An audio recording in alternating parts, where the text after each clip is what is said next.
Hi everyone, welcome to another pick a card reading. This time it's for the full moon in Gemini on Monday the 27th of November. As you can see in front of you, you've got 3 different sets of cards, each with a different ring. So I've already selected oracle cards for the reading and it's from this deck. It's my latest deck that I purchased. I've had it for about a week or so now. Black Moon Lilith Cosmic Alchemy Oracle deck. It really is a mouthful. And for dramatic effect, when I shuffled the oracle cards from this deck to get your card out, I wore each of the rings as I did it individually. You've also each got a separate deck as well. So take a look at each set of cards. So set 1, we have a Cognac Amber Ring. Set 2, we have an Amethyst Ring. And for set of cards number 3, we have, if you can see that, it's a Hematite Ring. So just take a look at the decks, take a look at the rings and see what stands out to you. You may want to pause the video to do it. So as I say, the oracle cards have been pre-shuffled. I don't know what they are because I haven't looked at them yet. Just take a moment to have a look and then we'll get straight into it. So deck 1, Cognac Amber, deck 2, Amethyst, deck 3, Hematite. So welcome group 1, those of you who chose the Cognac Amber Ring. First of all, I just want to say thank you to everyone who likes, shares, comments on the videos, subscribes to the channel as well. It's all very much appreciated. Also, if you'd like to book a personal reading, please see the description box for information on how to do that. So again, for dramatic effect, I am actually going to wear the ring to do the reading. I've left a finger free on my hand to wear the ring, and I don't know, it's just for drama, isn't it? So I'm firstly going to read you this message. So this is from the Moonology deck. I've said it before, I love the Moonology deck, but for some reason I haven't felt like using it in readings in the traditional way. So what I usually do, if there's a full moon, new moon, eclipse, whatever, I take the card out that is specifically for that particular event. So full moon in Gemini, I'm going to get the book.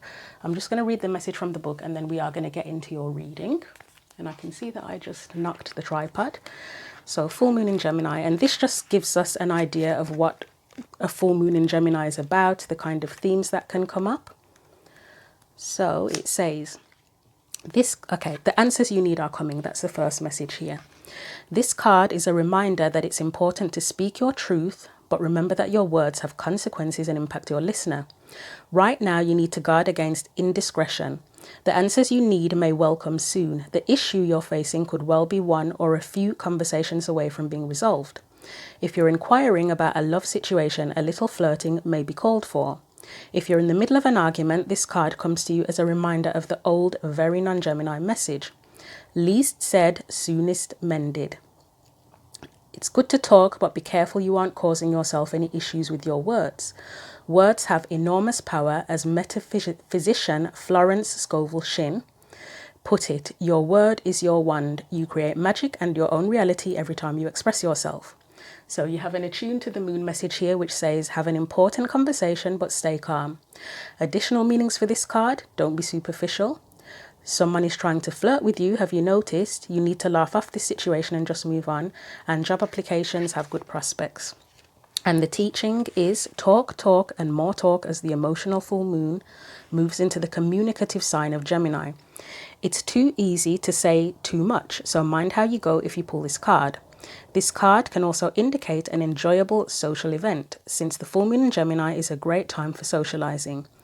This card also augurs well for any study you're either taking or considering.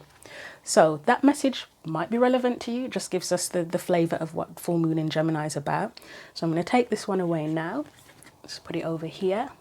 And the whole purpose of this reading, so full moons, it's often about release. So whatever messages come up, you may already be considering releasing whatever comes up, or it may be something that it would be useful for you to release. So your message is, you've got Black Moon Lilith in Virgo, release perfectionism. This came out in the pre-shuffle when I was shuffling for this set, actually, with this particular ring, so I'm not even surprised. And as I keep saying, I actually really want to do a video sort of facing perfectionism, or sorry, imperfection, should I say. So yeah, same thing, release perfectionism, imperfection. Yeah, I keep saying I want to do a video for that, but anyway. So I am, first of all, shall I get your cards out? Let's get your tarot cards out, and then I'll read this message as well, because I've talked quite a bit, so you probably want to break from listening to me talk now. So I'm going to put this over here for you. Let's get your spread out, and then I'll read that message, and then we'll clarify. So again, this might be something you may want to release perfectionism. That may be a key thing for you here if you are someone who's a perfectionist. These messages are for all zodiac signs as well. So it's whoever it resonates with, really. So let's get a key focal point card first of all, an overall energy or key focal point, key theme for group 1, Cognac Amber, along with this release perfectionism card, because that's like your main theme as well. So what do we need to know? Group 1. If the cards will actually come out anytime today. And the deck is upright. God, it doesn't want to come out, does it? Okay, right. 7 of Wands. Right, your energy came out very easily. We've got the Death card there. External energies. Page of Cups. Past energies. You've got 2 there. You have the Moon and the 4 of Pentacles. Present energies or current energies, the Hierophant. Potential future. I always say potential because the future is not set in stone and we have free will. Ace of Swords, I mean communication, possibly, maybe something else, but yeah, that's the first thought that comes to mind. And finally, any guidance for you. And I'll list the decks, all of the decks, because I'm using a lot of decks today in the description box. So you've got the Knight of Wands as your guidance. Right, so let's get on with reading this message from the Black Moon Lilith Cosmic Alchemy Oracle deck. So, release perfectionism. The cosmos wants you to know that you are enough.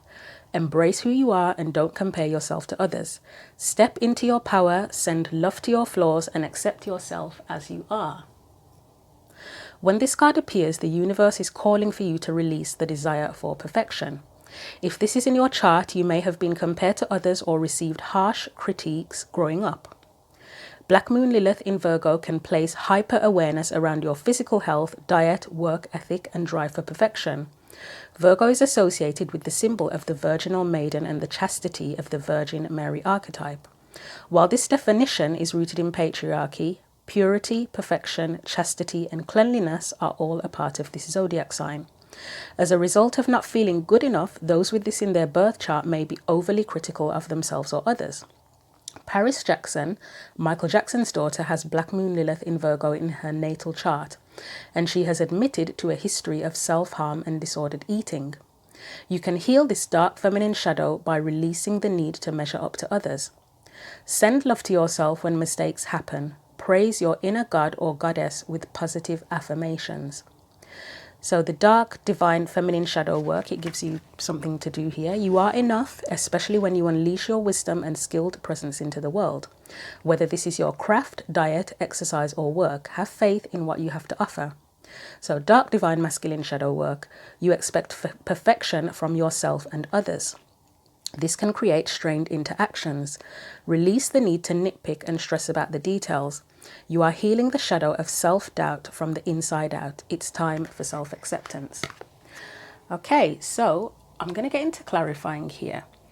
I do have an initial thought on this 7 of Wands, and we'll see when the clarifiers come out what it says, but do you wear a mask at all? Are you someone who kind of hides parts of yourself, the flawed parts of yourself with this 7 of Wands? Because for me, it can be about standing up for yourself or standing up for something you believe in.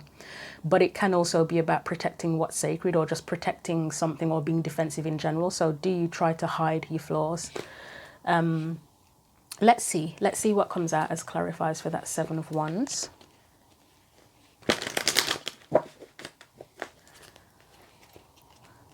So I might as well say some of the decks as I go along. The deck you can see here, this is the Arcanum or Arcanum deck, and I'm using the traditional classic Rider-Waite, original Rider-Waite deck as clarifiers for this.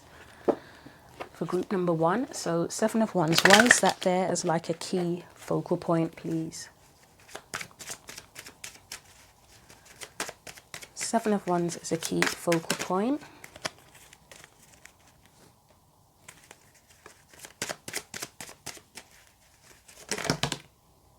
You've got a few, so I don't even know if this one came out first, but here we go. Magician, Two of Wands, Queen of Wands. Let's get a couple more.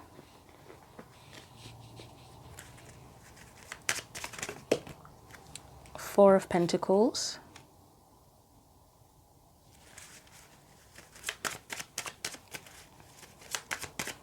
I can already see, yeah, I can see the key theme here. I think it is pretty much what I was saying.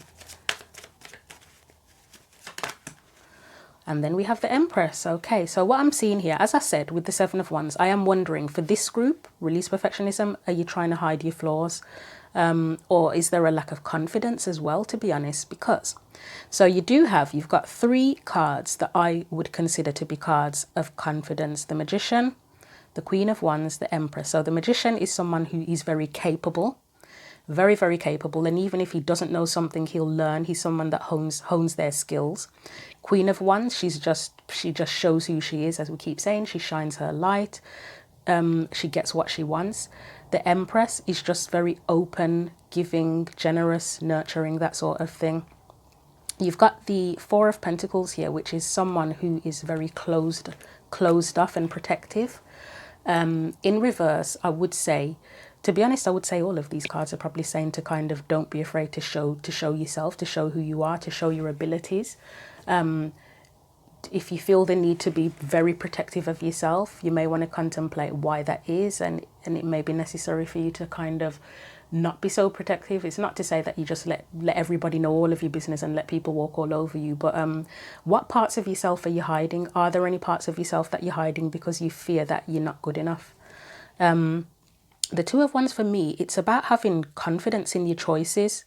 So if you are someone who you may have very well been criticized for your choices as a child, as an adult, by people who are close to you, by strangers, whoever, you may have been criticized for the decisions you've made, or you worry about making the wrong decision. Possibly that might be something that comes up here.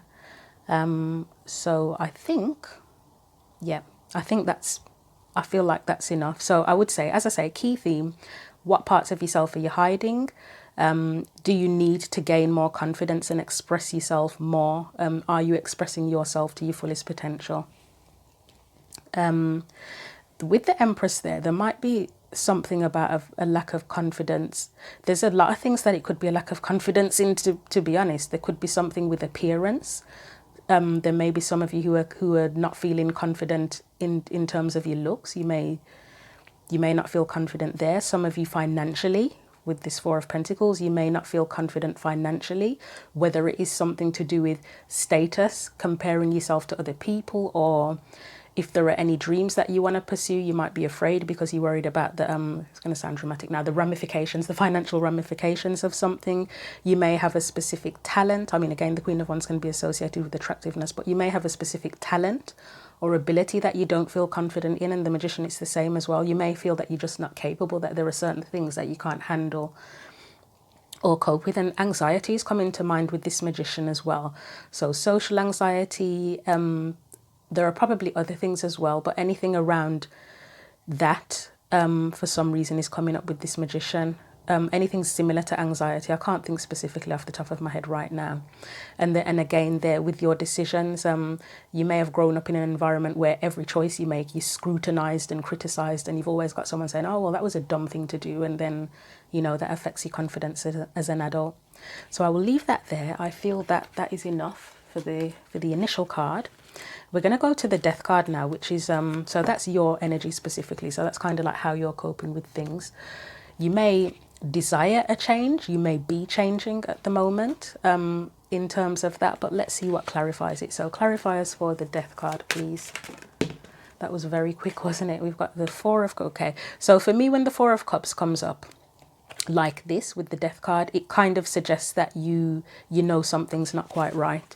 So you may be aware of these feelings if there is a lack of confidence, or you recognize that there's something where you don't feel good enough or perfect, and it's like you might be thinking, you know what, this has to change. It's holding me back.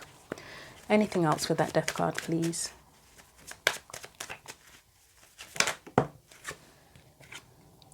You've got the Six of Wands. So you maybe, I mean, this to me is another kind of another card of confidence. It's about recognition as well. It can be about status, about wanting to be seen. So you may recognize that you're not reaching your fullest potential or feeling as confident as you'd like to. You've got the Three of Pentacles there. There could be something here where you don't feel confident working or engaging with other people. So again, the anxiety thing comes to mind here. It could be at work. Maybe you don't feel confident at work, speaking up, or confident in your abilities. And there could actually be people at work who are having an impact on that, to be honest. You know, like when you get competitive colleagues or a boss who's a bit of an arsehole and they just don't value you. This is not so much of a social card, but there could be a social element to it as well, like social anxiety.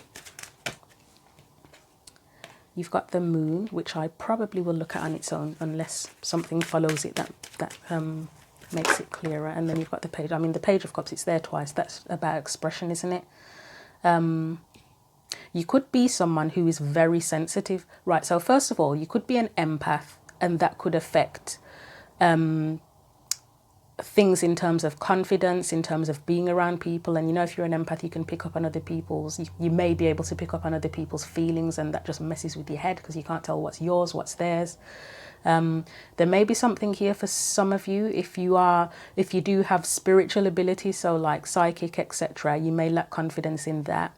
And yep, so hypersensitive as well. If you are a highly sensitive person, you may feel like just, yeah, because these are, is that a Cancer? No, this is a Piscean card actually. The Moon is Cancer, well, Cancer and Pisces, to be honest.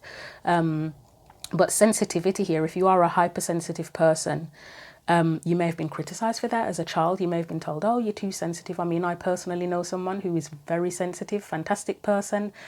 If you're watching it, you'll know who you are. If you do this pick a card reading, you'll pick this one, I'm sure. Anyway, and this person was kind of criticized growing up for being too sensitive, which they won't deny they're sensitive, but then why does that have to be looked upon as a flaw? Yes, it can be detrimental sometimes because you feel very deeply and you get hurt very easily, but it's like, that's not fair, is it?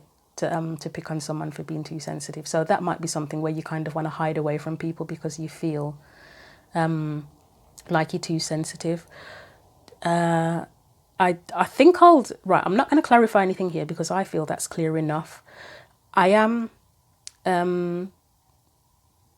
just another point, there may be something creative here as well. If you have a creative ability that you'd love to share, but you feel like you're lacking confidence or it's not good enough, that might be something as well.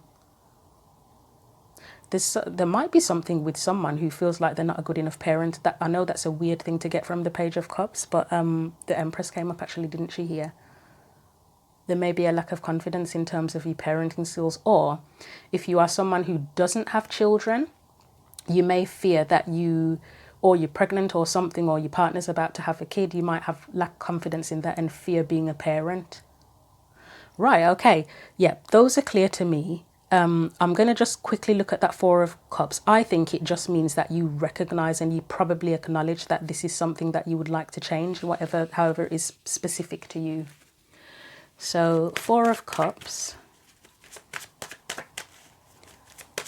Let's just get one card for that Four of Cups. Well, we get two. Yeah, that's, I mean, the Nine of Pentacles, it can refer, yeah, 100%. It can refer to being confident, can't it? I mean, we do talk about it being about comfort zones and stuff like that. And I suppose if you are someone who lacks confidence and you hiding away would be your comfort zone, or you may have specific people that you're comfortable around, and others it's like, nope, don't want to be around them. But the way that person's looking, with the Nine of Wands is looking fearfully at the Nine of Pentacles. That's someone who, yeah, this is someone who lacks confidence, or maybe feels like they're not good enough. That's potentially you. This may be what you want to be, more confident.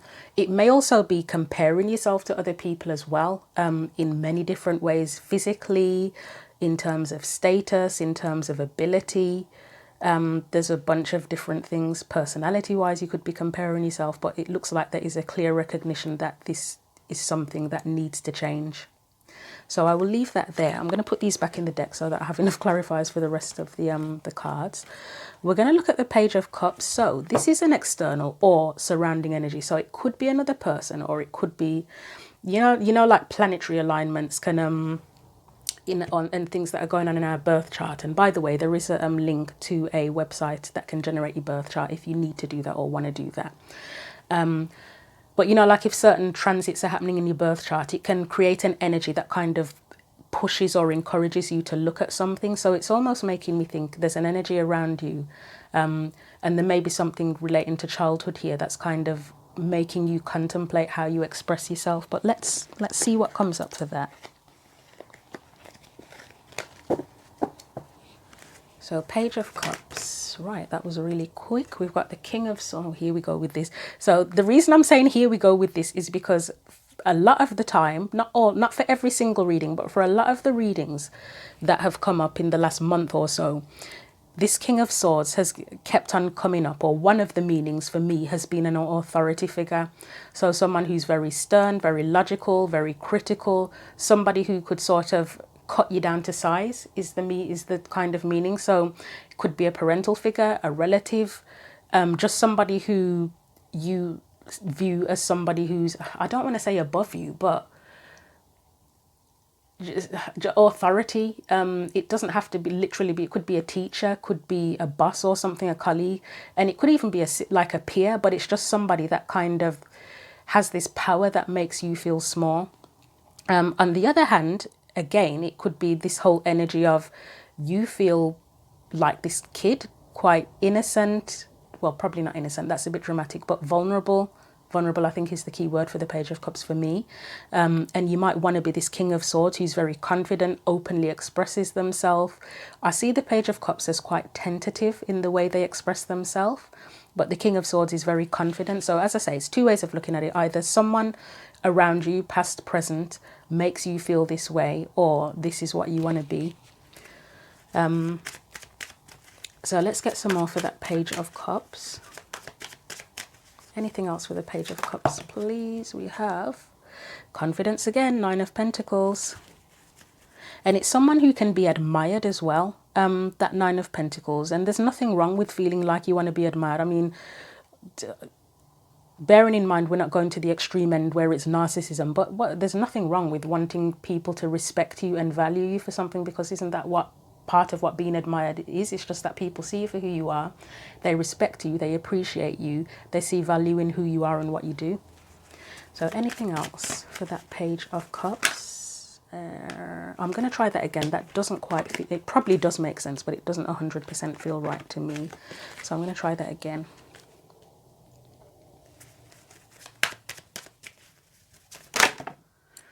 Right, so we have the Ace of Cups and the Six of Cups. So for me, the Ace of Cups, I would say self-love.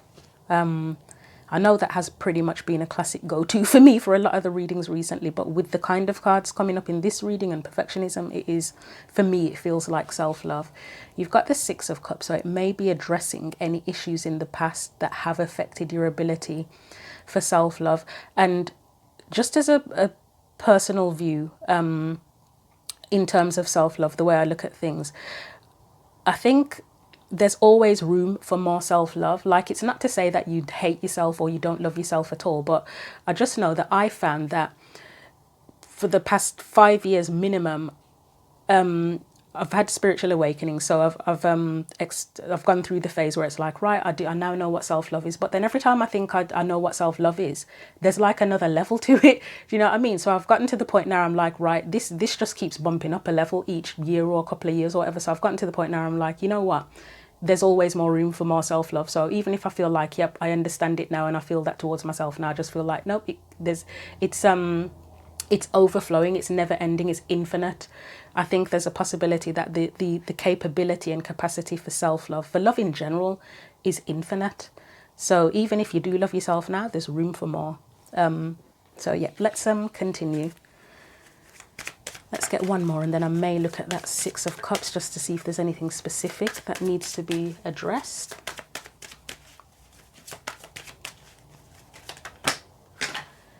Okay, that was quite a few cards, so just bear with me.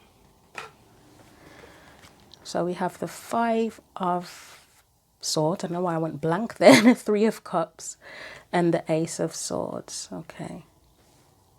Do I want to look at that Six of Cups, or am I just, is the cards that follow? I'm going to see if I can get just one for the Six of Cups, and hopefully it won't confuse things, because I do kind of have an idea about what that is there.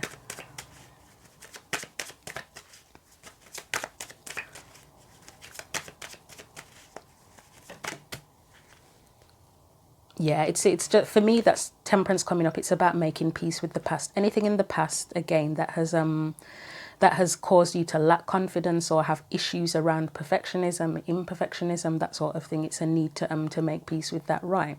So we have the Five of Swords here. And again, this is the energy of situations, people possibly who have cut you down to size, made you feel like shit, made you feel, or contributed to you, because it's part of it is obviously, if people do something horrible to us, then yes, it is going to make us feel a certain way. And then part of it can be, the impact of it on us is partly to do with our wounding as well, isn't it? Probably not so much when you're a child, because obviously as a child, you don't begin life with wounded, do you? That develops. But as an adult, when you get into situations, part of it is wounding from the past, maybe not even from childhood, because as adults, we can be cool and then go through situations that bloody traumatize us, can't we? But yeah, so this is that energy that's had an impact, and if not completely created confidence issues, at least contributed to it. So again, that would be authority figures, people that are just mean, to be frank. The Three of Cups, that would be either the desire, if you haven't had good positive friendships and relationships with others, or it's just bearing in mind who those relationships, who are the people in your life that you have solid relationships with, whether like family, friends, could be romantic, the positive ones that you can celebrate with, that are there for you, that support you. And then the Ace of Swords, for me, it's about expression. Again, it's this energy, it's sort of pushing you to consider all of this, about how you express yourself. What will it take for you to feel more confident about expressing yourself, who you are, feeling good enough, feeling more confident. So I'm going to put the Temperance card back and put those on top of the Page of Cups.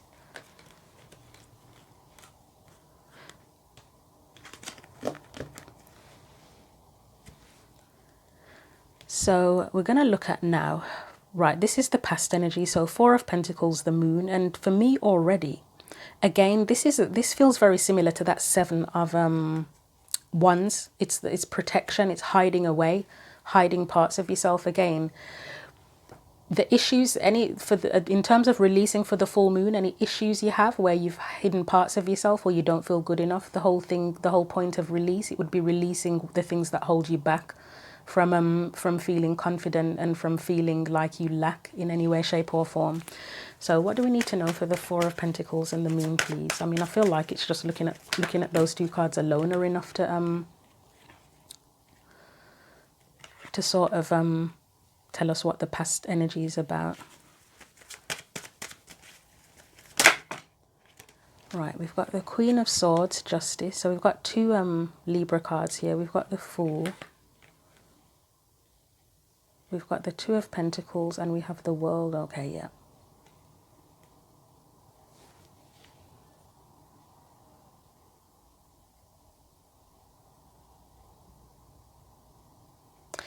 I feel like saying, is there a key point in your past or a key person or a key key people or a key situation that made you feel like you couldn't be yourself, or you didn't feel good enough, like that took that sense of freedom and what's the word, it's not, well, the Fool for me is often a free spirit, but there's another word and I can't think of what it is now. But just that sense, you know, when you're a child and you just feel like you can do anything and be anyone, unless, I mean, obviously if you had a really bad childhood, that's a completely different story. But for just the average childhood where you were free and your parents loved you and cared about you for the most part. And to be honest, even if you did have a bad childhood, contemplating what was the moment where you sort of, it got to a point where you weren't treated fairly. What was there, something, was there a key point that you need to address where it just something didn't feel good, and then you got that when it felt like, right, I have to hide myself because of this, I now have to hide myself, I'm afraid to show who I really am, I don't feel free anymore. Because the Fool and the World for me can feel like freedom and liberation. Obviously you've got the World is in reverse here.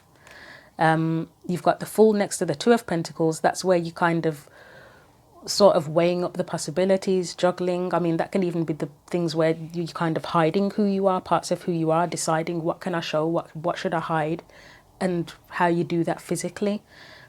But yeah, it's about considering when did it stop feeling fair. So I'm going to leave that there. We've got the Hierophant next, and I'm going to clarify before I even jump to conclusions, because this thing can have kind of opposite meanings. So let's look at the Hierophant. So this is the present or current energy for you. You've got the Four of Swords. You've got the Ten of Cups. So it may be more about learning with this Hierophant, because sometimes the Hierophant, as you may know, it can be again an authority figure, but it would be the rules, like rules of society, the rules that have been imposed on you. Let's see.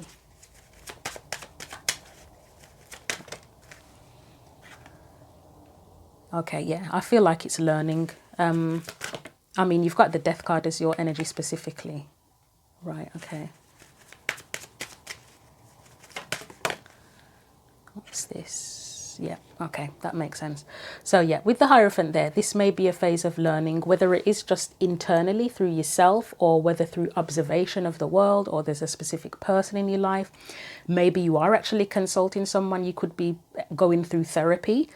You could be using spiritual practices, including tarot or whatever, Reiki or other things like that, to help you resolve these issues. I would say you're acknowledging them with that Four of Swords there, because for me that can be about contemplation, and Queen of Cups there, that's emotion, acknowledging emotions. You may be, as I say, you may be in a phase at the minute, you acknowledge that things don't feel right and you want to change them, and you're probably figuring out how to do that, figuring out how to feel happy with who you are and how you express yourself, and knowing that you are good enough. The Five of Wands upright is usually about conflict, challenges. It's in reverse, so it's overcoming that. And the Ten of Wands upright is about burdens. I mean, in reverse, it's a funny one, because it could be, you could say that it's, you could say in reverse that it is avoiding something, but it feels, with the other cards, it feels more like dropping the burdens. You're prepared to learn and do what you need to do to drop the burdens. So let's put those on top of the Hierophant. And let's look at the Ace of Swords. So this is potential, as I keep saying, potential future energy. And I would say it does look like the potential to just express yourself and just put yourself out there. I mean, you've got the Knight of Wands as your advice, and that's just a card of not giving a shit. You know, there's a book called, and I can't remember the author, and I don't really do self-help books much, but I have contemplated looking at the book just out of curiosity, the Art of Not Giving a Fuck, and that's what that Knight of Wands reminds me of, to be honest. So let's look at the Ace of Swords. So you've got the Ace of Pentacles. It feels like a clean slate, the Ace of Pentacles, an opportunity to be yourself, potentially, or to be more of yourself.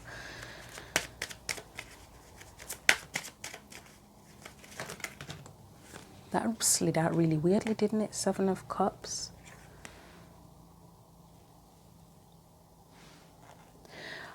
These 3 together, the 2 of Swords, 7 of Cups, and 8 of Pentacles feel like focus, kind of like assessment and considering what you want to focus your energy on and what you want to work on. And in terms of the work, it could be like the inner work stuff, internal work, but there could be a very practical element on it too as well, in terms of how you put yourself out there in the world, what you want to focus your attention on and energy on. Like, for example, you may get to a point where it's like, right, I feel good in myself, or even if you're still not 100% confident or not feeling good enough, it's like, okay, so I don't feel 100% confident, but I am now determined. My intention is I'm going to focus my energy on this, whatever this is for you. Maybe there's a certain career path or a certain project or just something you want to do that you've never done before because you didn't feel confident enough to do it.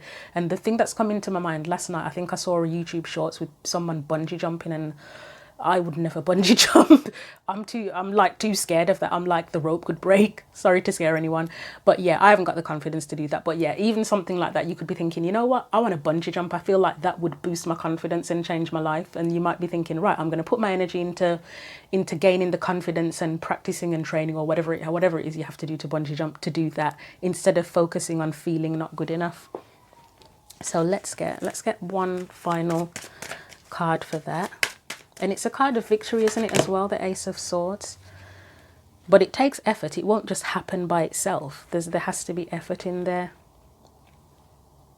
Yeah, it's, for me, with the Temperance card, again, it's making peace with those issues, making peace with it, and no longer sort of rejecting parts of yourself or leaving yourself out of the cold, you know. So that example I gave about being sensitive, for people who are hypersensitive, rather than dwelling on the rejection you may have felt with that, or even rejecting that part of yourself or yourself in general, how can you embrace that and treat it as a superpower and use it to your advantage? Or even if you can't, you know, how can you make peace with that?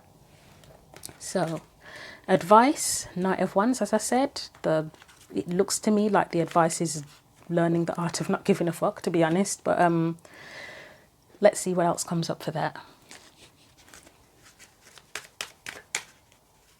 So Knight of Wands, we've got the Tower. Anything else? Wow, that is the art of not giving a fuck, the Eight of Cups. It's where you walk away. It's that peace out card, isn't it? So the Tower, it can be like drastic change. And it still does feel like just not worrying so much with that Tower card. Like if there's anything you've been holding on to, again, it's that release type energy, releasing fears, releasing doubt, that sort of thing. You might be leaving a version of yourself behind. And I'm trying to think, out of the monthly readings, who was it? Was it Virgo that got a reading that was something to do with outgrowing your life? I think there were other readings of people leaving things behind as well, but it's hard to remember. But just not being afraid to leave the old version of you behind. I mean, Wheel of Fortune, again, change, isn't it? Not fearing change would be something that comes to mind too. Anything else? Just a couple more cards and then you're almost done.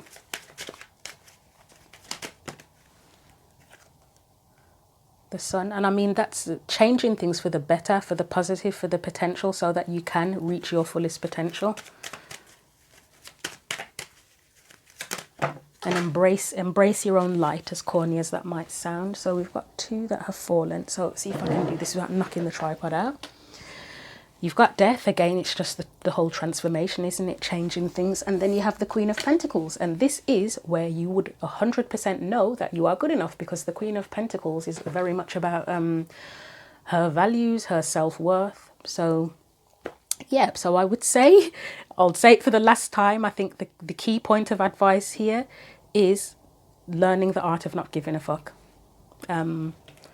You may actually want to get the book. If anybody gets that book and you think it's decent, you just feel free to send me an email or leave a comment. Or if anyone has read the book, let us know if it's any good. So I'm going to get you final cards of advice. So we're going to get one from the Sacred Destiny deck.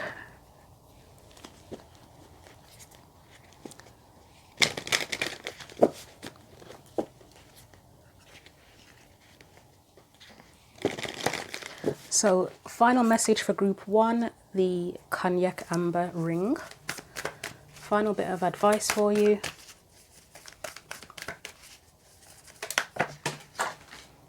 I can't win. I try. When I shuffle over here, they end up falling down the side and I can't find the cards. I shuffle this way and they end up falling off the table.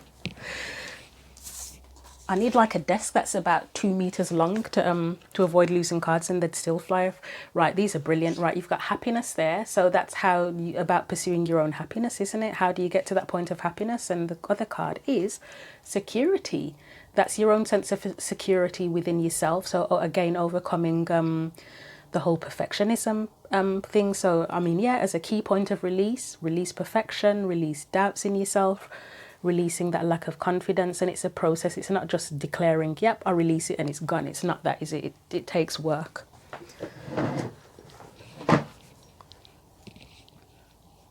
So let's see if there's anything else that we can. And as I said, I think in terms of how to do that, it's addressing, thinking about those key points that impacted you and made you feel like that may have made you feel like you're not good enough, and then taking it from there. Once you know what those are, it should help you to work through it.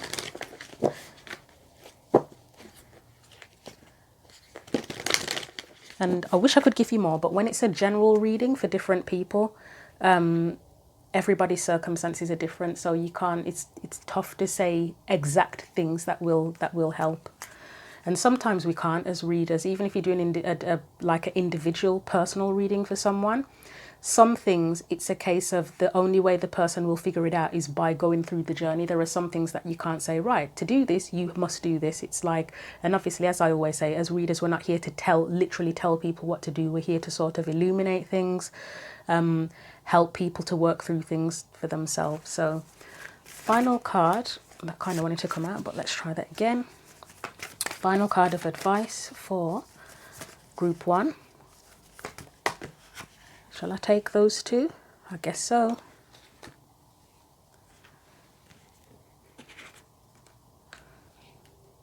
Right, so you've got two. I'm going to read both of them. So you have the first one that says, Dearest you, and this is the postcards from Spirit deck, by the way. That was the Sacred Destiny deck. Dearest you, isn't it amazing how things seem to come around again full circle in ways you could not possibly have planned? You wonder how a dream could die only to be resurrected years later when you're really ready. You thought it was time back then, but your wisdom knows better than your small self whose desires are unmet. Now here you are with a new opportunity to do things from a different, more mature perspective. We want you to trust that in this new opportunity for rebirth, you will be called in 2 directions, and the one that is unfamiliar will be the right one. In the unknown spaces, the uncharted places of infinite potential, we are waiting to guide you into your fullest life. Big bounty will come if you remain in the present. You have come full circle, and now you can see that everything changes, is made new, and is given new hope, loving you always.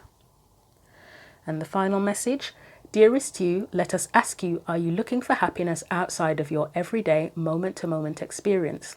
Thinking you will find happiness out there someday. So many go chasing a magic it out there, but it never could be found there. So we want to share a secret that shouldn't be a secret. You are pure joy. What made you is pure joy. And every time you wake up, and even when you sleep, you have joy waiting to be expressed inside you. Joy and happiness and fullness come from doing joy. Being joy, knowing it, cultivating it, and lighting it in your heart so you can share it. You must know this, so when the time comes, you will be fully free, and your joyful being and actions will turn you into a beacon of starlight. Look within and be joyful even for tears and loss, for they mean you have lived, really lived. Jump into it all and love every minute. We all love you like crazy over here. Okay, so hopefully that was helpful to you. Thank you very much for watching the video. Feel free to like, share, comment and subscribe to the channel, and I very much welcome if anyone wants to state in the comment section which deck they picked and if it resonated. That would help. And I forgot to say at the beginning, you can choose one. You could have chosen 1, 2, or watched all of them. I know when I do pick a card videos, I just watch, I'll mentally pick one at the beginning, but I tend to watch them all anyway. But anyway, again, thank you for watching. And also, again, if you'd like a personal reading, see the description box for information on that. But thank you for watching the video. Welcome back, group 2, for those of you who chose the Amethyst Ring. And as I said, for dramatic effect, I wore the ring when I shuffled for the card from this deck, and I am going to be dramatic, and I've left a finger free to wear each ring as I do the reading as well. It seemed to work well for the first pile, so yeah, let's go with it. So I don't know what this card says yet, but first of all, so with the Moonology deck, the way I've been using it now is, rather than using it to get cards out during a reading, whatever the event is, whether it's a full moon, eclipse, whatever, I get the card out that's relevant to that particular event and I read the message. And just before I do that, I just want to say thank you to everyone who likes, shares, comments on the video, subscribes to the channel. And if you'd like to book a personal reading, then please see the description box for info on that. So I'm going to read this from the Moonology deck first of all. So full moon in Gemini, and this is just to give you a flavour of what a full moon in Gemini can involve. The purpose of this reading is to set intentions. It may help you if you have any intentions in mind, or to give you an idea of an intention to set if you want to do that for the full moon. So the message says, if I can actually find it, I'm struggling to find Gemini in this book. Right, the answers you need are coming. This card is a reminder that it's important to speak your truth. Just make sure I'm actually recording. But remember that your words have consequences and impact your listener right now. You need to guard against indiscretion. The answers you need may well come soon. The issue you're facing could well be one or a few conversations away from being resolved. If you're inquiring about a love situation, a little flirting may be called for. The card comes to you as a reminder of the old, very non-Gemini message, least said, soonest mended. It's good to talk, but be careful you aren't causing yourself any issues with your words. Words have enormous power. As metaphysician Florence Scovel Shinn put it, your word is your wand. You create magic and your own reality every time you express yourself. And the Attune to the Moon message says, have an important conversation, but stay calm. Additional meanings for the card, don't be superficial. Someone is trying to flirt with you, have you noticed? You need to laugh off this situation and just move on, and job applications have good prospects. And the teaching of the card, talk, talk, and more talk as the emotional full moon moves into the communicative sign of Gemini. It's too easy to say too much, so mind how you go if you pull this card. This card can also indicate an enjoyable social event, since the full moon in Gemini is a great time for socializing. This card also augurs well for any study you're either taking or considering. So that may be very relevant to you. If not, well, take it as you will. So next we're going to see what this message says here.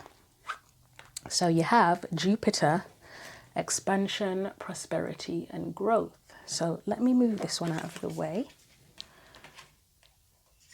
And I'm going to get your tarot cards out before I actually read the message from this, because you've just listened to me talk for a good couple of minutes. So I'll give you a break and we'll get your cards out for the spread for you.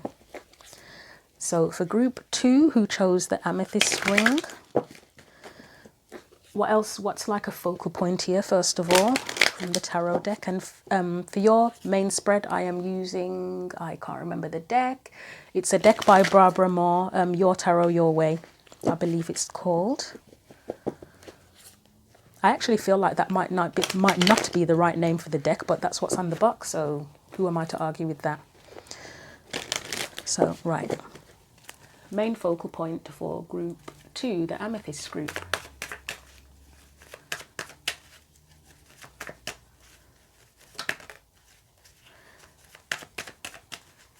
So this card is your main theme here, but let's see what else we need to know. If it will actually come out of the deck. This happened with the first group as well, where I was shuffling for ages, and that's quite unusual. They usually fly out, so I don't know. I think the rings, it's taken a bit of time for the rings to have their impact on the card and work its magic. There we go. Whoa, that's a lot. You know, I'm going to try that again. That is quite a lot. 3 is quite a lot. So, wow, you've got the King of Swords, Queen of Swords, and 3 of Wands. But I am going to try that again because that's a bit too much just for one focal point. There we go. That's better. Right, we've got 4 of Pentacles and we have the Queen of Cups. And the reason I'm kind of chuckling like that is because the first thing that comes to mind with this is opening up emotionally. But we'll see what else comes out. Or expressing emotions. Right, your energy specifically. The word mother is coming into my mind heavily as well. It may or may not be relevant. I know the Queen of Cups can be known to be a mother, but it's not like the first thing that comes to mind when I see that card. But mother is just like, bam, in my head. So anything else?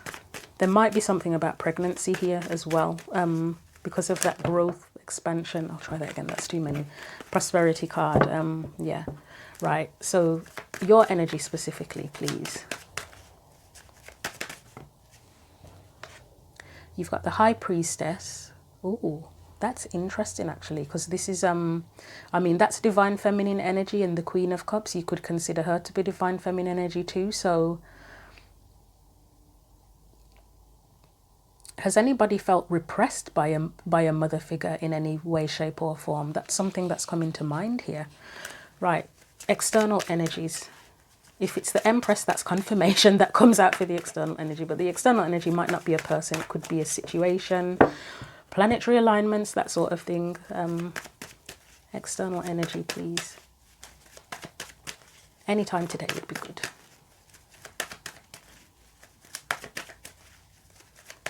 This deck does really not want to come out. And funnily saying that, we've got the 4 of Pentacles there. That is a card of kind of holding your cards close to your chest. The High Priestess is normally secretive. She's in reverse. There we go. We've got the Page of Pentacles in reverse. So past energies, please. Yeah. No, that's too many. I don't know why 3 keep coming. Oh, I know what it is. It's because the deck is still a little bit sticky. Past energies. Right, there we go. You have the 7 of Cups. Current energies.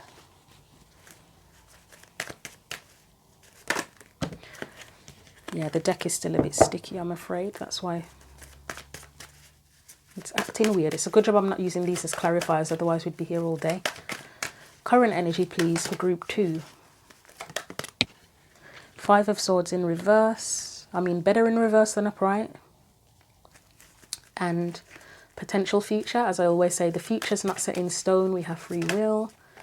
We've got the 9 of Pentacles there. And finally, your advice. Advice, please. My arm is getting a hardcore workout at the minute. We've got the 3 of Cups and the 2 of Swords.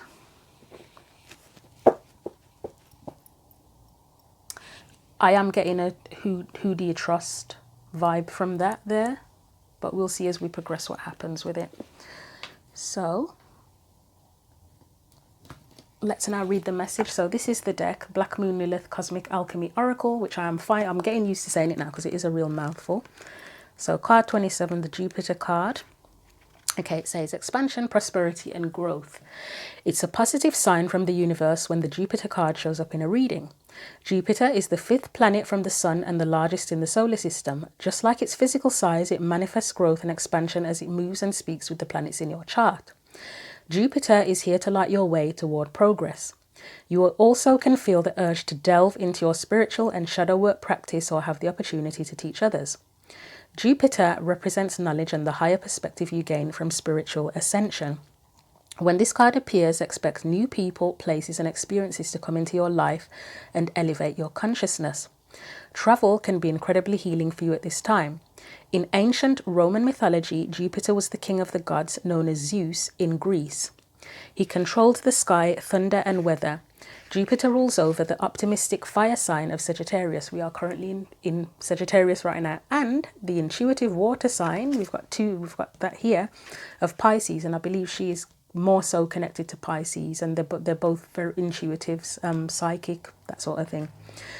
So each representing one of the planet's 2 sides. Sagittarius invokes the lucky expansive half, while Pisces invokes the spiritual, intuitive and imaginative side. In your birth chart, your Jupiter sign can indicate how you can create wealth, experience and growth in your life. It reveals what comes easily to you, what your talent is and your key to abundance. Identify your Jupiter sign in your birth chart and check the following list to see how you manifest through this planet of growth.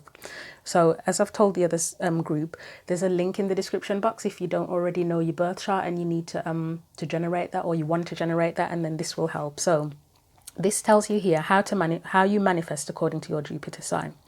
So Jupiter in Aries through forward-thinking leadership, Jupiter in Taurus through pleasure and sensuality, Jupiter in Gemini through communication and social connections, Jupiter in Cancer through counseling and nurturing, Jupiter in Leo through self-expression and generosity, Jupiter in Virgo through service and organization, Jupiter in Libra through relationships and equality, Jupiter in Scorpio through business-mindedness, Jupiter in Sagittarius through inspiring optimism, Jupiter in Capricorn through discipline and patience, Jupiter in Aquarius through humanitarianism and innovation, Jupiter in Pisces through intuition and creativity. And the final message, it says, a burst of luck and abundance is on its way. The universe is here to support you. So the one that stands out to me, right, so there may be water signs or quite a few water signs watching this video. The Queen of Cups and the High Priestess are really standing out to me. So I wouldn't be surprised if there are quite a lot of Pisceans and Cancerians watching this. And I have to say, the Cancerian one particularly stood out, counseling and nurturing, because remember I said the word mother kept on playing in my head. So with that now, there could be some issues to do with someone's mother here that have had an impact on things. It could also be that if you are an intuitive, psychic, whatever you want to call it, even if it's counseling, literally being a mother, because I mentioned pregnancy as well, didn't I? That could be very relevant here. The Jupiter and Pisces one referred to intuition, didn't it? But yeah, that is coming to mind now with that whole mother thing. This could be something where if you have certain gifts, spiritual gifts, it might be that your prosperity, there's a need for you to grow, expand and to gain prosperity through using certain gifts. And I did get a vibe that this, if that is what it's about, because I'm going to clarify to find out, this could represent people that you could assist and help here. And then you've got people there as well, haven't you? That for me is about potentially about confidence, about building your own prosperity. So yeah, let's clarify instead of me just talking through it and not really knowing precisely what's going on. So the clarifying deck I'm going to use is the Beautiful Creatures deck, which is a huge slippery deck. So wish me luck with this one. And you know what as well, the Amethyst Ring I've used. I do remember for Amethyst, it can be associated with things like enhancing meditation, psychic abilities, that sort of thing, if I'm correct about that. So let's look at the Queen of Cups and Four of Pentacles. It could be telling you to embrace your gifts, share them, don't keep them to yourself, don't hide them, because the Queen of Cups, she's known for scrying with her cup, psychic, intuitive, mothering, nurturing, in touch with her emotions, that sort of thing. And your energy specifically is the High Priestess, which is very similar. It's like the she's like the major arcana version of the Queen of Cups, right? And this is relevant whether you are a man or a woman. It's just the gift is the gift. It's you know, it's not dependent on whether you're male, female or whatever. So Queen of Cups and the Four of Pentacles. We have the Five of Wands, rivalry. I'm glad that came up because I always have a thing with the Five of Swords where I know exactly what it... Okay, no, I'm thinking of the wrong card actually, but I was thinking with the Five of Swords, I have a lot of meanings that I know what it means, but then when it comes to the reading, my mind goes blank. But yeah, they are very similar. But yeah, Five of Wands, rivalry. So competition, rivalry. But let's see. If you are someone who is wanting to be a reader or whatever spiritual practice you have, it is competitive, isn't it? Like a lot of feels, it's competitive. And because you've got the Four of Pentacles there, which looks like someone holding back, is that holding you back that you feel it's too competitive? And it's like, oh, what's the point of me even trying to make something of this? Like, say if you wanted to start your own spiritual business, it's like there's already 1 million people out there doing this. Why even bother trying to do it? So anything else for the Four of Pentacles and Queen of Cups?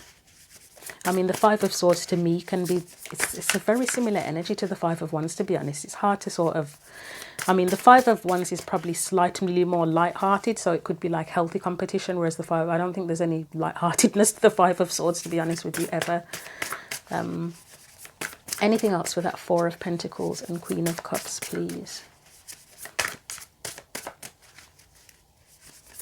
There could be, this is a weird one, there could be rivalry with someone's mother. That whole thing of somebody having an issue with their mother is sticking, and I don't know what it is 100% yet, but maybe your mother's put doubts in your mind about your ability to prosper, or a mother figure. It may not literally be a mother, it could be a grandmother, aunt, an older sister or something like that. You've got the Ten of Wands, hardship, okay. King of Wands, leadership. Anything else?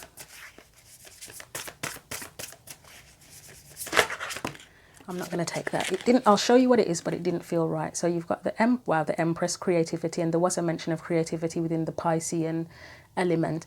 The Empress is, we don't usually talk about her being psychic or anything like that, but there is mention of the Empress being like almost like a conduit for the heavens and the earth, or there's another, she's like a gateway, isn't she? Because she's often pregnant, not in this card, but she's often pregnant, and it's like bringing a new soul into the world. That's a conduit, isn't it? So, and then a mother figure again with the Empress. So yeah, that was really dramatic, wasn't it? Nine of Cups, and I'll get one more for this. I do think it's along the right lines of what I was saying. One more, please.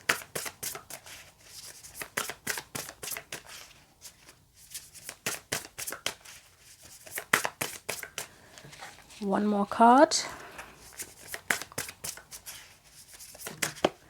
Are you having trouble opening up, group 2? Because your cards, I mean, the other deck had a few bumps with coming out where it took a while, but like once I'd gotten the main spread out, the clarifiers flew out, but this is taking forever.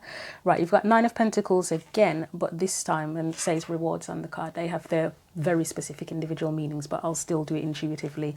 It's in reverse, so again, right, so it is still sticking with me, this whole thing about if you do have some sort of spiritual gifts, or if it's not spiritual, again, it could be that you're a mother or want to be a mother, or you're a creative or something like that.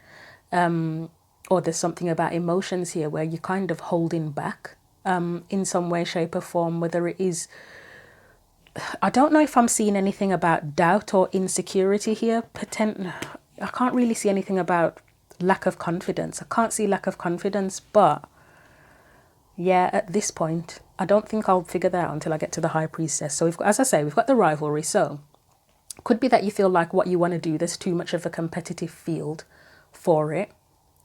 Again, there could be rivalry with a mother figure, but there's clearly hardship here. So there could very well be somebody in your life who is or has made you feel like it's a struggle doing whatever it is you want to do. You've got leadership here, and I feel like this is what it's like a versus. So rivalry, hardship, that's one side of it, that's the struggle, versus you sort of being proactive, taking the lead and getting exactly what it is you want. But I did say there's not much about lack of confidence. That Nine of Pentacles could be a lack of confidence, or it could just be doubt of feeling like, well, I'm not going to get what I want, because it says reward here. And then the Nine of Pentacles, typically, I mean, is she under here somewhere? It's prosperity, isn't it? So it's like, it's the struggle to get what it is that you want, but it looks like you're holding back for whatever reason, which we're not 100% sure of yet. There's some reason that you are holding back. So I'm going to leave that there, and then we're going to look at your energy specifically with that High Priestess. The High Priestess, so this is a funny one now with her being in reverse. When she's in reverse, sometimes we say, because she's secretive, that she's releasing a secret. But if this is something to do with having specific gifts and it's in reverse, that could be with resistance, having resistance to gifts. Again, if there's a mother element to it or something about pregnancy, somebody could be having difficulty getting pregnant, or if you're trying to adopt a child or something to that effect, there may be issues there, that it's a bit of a struggle for you to do that, because it could be expansion and growth, could be that you're trying to expand your family, couldn't it? So let's look at the High Priestess.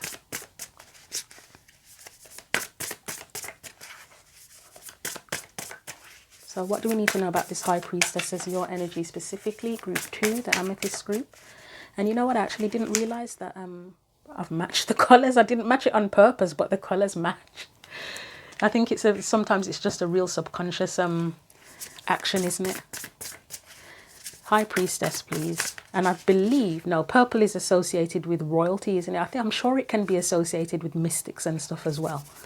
But yeah. Let's try that again. I mean, that is the devil, I believe, number 50. Yeah, 15 is the devil. They don't call it the devil here. They call it the habit dependency.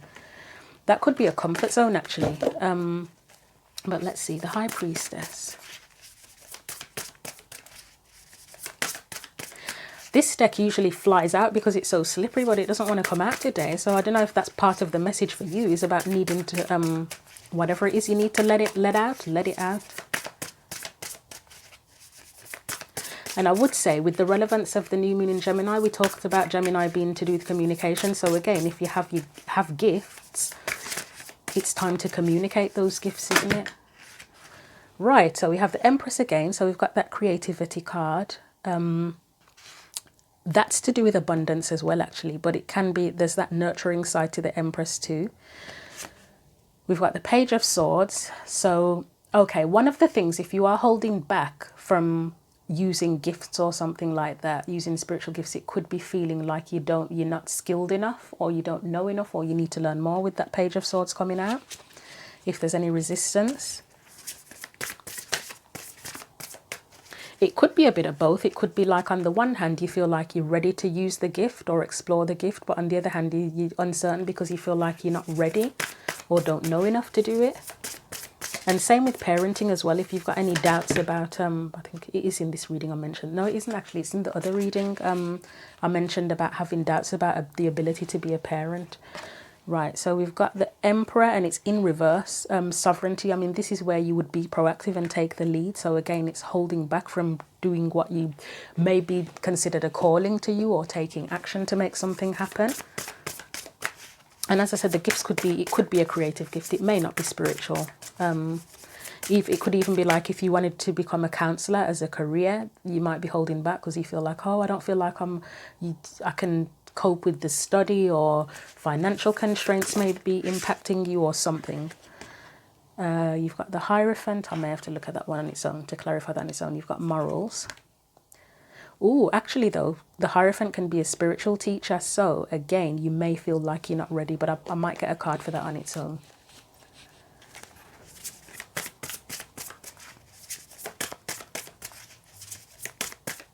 One more, please.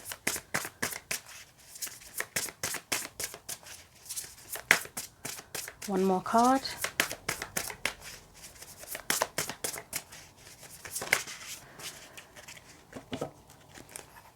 One more card, please. And this deck is so heavy, so it's a major workout, this is. Right, we have the Fool, exploration. So that would be the willingness. The willingness to explore, the willingness to take a chance and give it a go. I'll get just one for the Hierophant, but as I say, I think that could be, again, that concept of feeling like you don't know enough, or you need to learn more. But I do feel like this High Priestess, as I say, I don't feel like it's opening up or revealing secrets. I feel like it's more like possibly avoiding your gifts, maybe even avoiding your intuition. So one for the Hierophant, please, if you can get on to come out this decade. Looks like my sarcasm helped. 5 of Pentacles, 8 of Wands. Okay, so on the one hand, I'd mentioned something about financial constraints. If there is something you need to learn, that 5 of Pentacles could be relevant for that. 8 of Wands. This one, the key thing that the key meaning they give to it is message. So again, it could be holding back from sharing your message. But for me, the 8 of Wands can be about movement and progression as well. So just holding yourself back in general. You may not necessarily be doing what you need to do. If there is anything you need to learn or do in order to progress, you may be holding back from that as well, again, for whatever reason that you have. So I think, yeah, finished with that. So that's your energy, again, holding back, really. So Page of Pentacles, I mean, You could say that's holding back, but I said that I feel like that's more to do with people, that whatever it is you're trying to do, whether it is that you're trying to become a parent through through natural methods or through fostering, or it's to do with gifts. These are the people that you would be able to assist and support and nurture potentially. So Page of Pentacles, why is that there, please? That Page of Pentacles in reverse, I mean, upright, he's ready to plant a new seed. He knows what he wants to do. He's ready to put in the effort. In reverse, it's someone who's uncertain, isn't it? Seven of Pentacles. So they've called it progress, but for me, it's usually a card that's more to do with assessment, isn't it? And if you were gonna share gifts, I'm going to try that again. If you were going to share gifts with someone or help to teach or guide people, you would be helping them to assess what their next move is going to be, or should be, or, you know, giving them advice.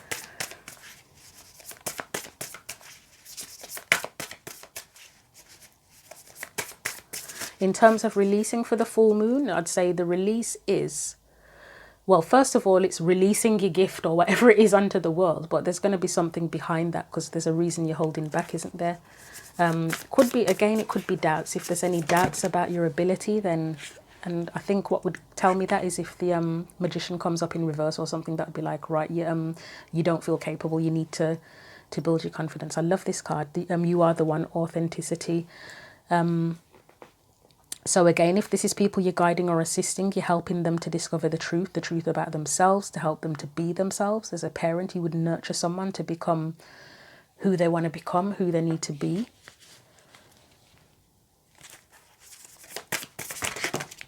Yes, I will take that, even though that was a really messy shuffle. Strength.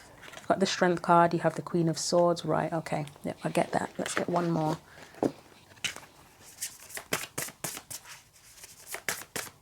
And so this growth card, expansion, prosperity, it's about your growth, but if you're assisting people, it's for the benefit of their growth as well, isn't it, really? And then you have the Seven of Swords, which is in reverse. So with the Strength card, that's encouragement. To me, that's encouraging others, helping them to build up their own sense of fortitude to face whatever it is they need to face, however you're helping them. The Queen of Swords would be you. She would be the advisor. You know, we talk about the Queen of Swords. She has her truth and she shares it with others, and that can sometimes help them. So that would be you. And that Seven of Swords, for me, I know this one says treachery, and often people think of the Seven of Swords as being lies, deceit, etc., which it very well can be. For me, it can be taking a risk. Here, I feel like it's more to do with revealing the truth. Helping people to reveal, you know, like in I think in my description box I put something about illuminating, that the readings, the purpose of me doing the readings is to provide, hopefully to provide a bit of illumination. That's what that feels like. So whatever truths people need to face in order to progress, to build up their own strength, etc., to be authentic, by being a guide, mother, whatever you are, teacher, whatever it is, counselor, that's what you would be helping them to do. So that's what your gift, whatever it is, even if it's creative, because I've said before, I find that books like fiction and films, I learn from that too. Like I can gain truths from that, from everything in life, to be honest, but yeah, from stories.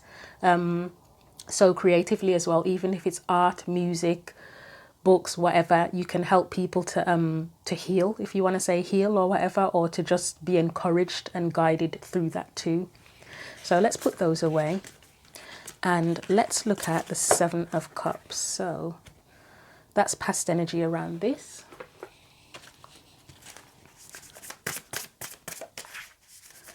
It feels like confusion, which isn't my first go-to message when I get the Seven of Cups, but it feels like it feels like a bit of confusion. Like you may have acknowledged that you have some sort of gift or desire to express yourself in a certain way, but sort of like that feeling of I want to do this, but I'm just not sure how.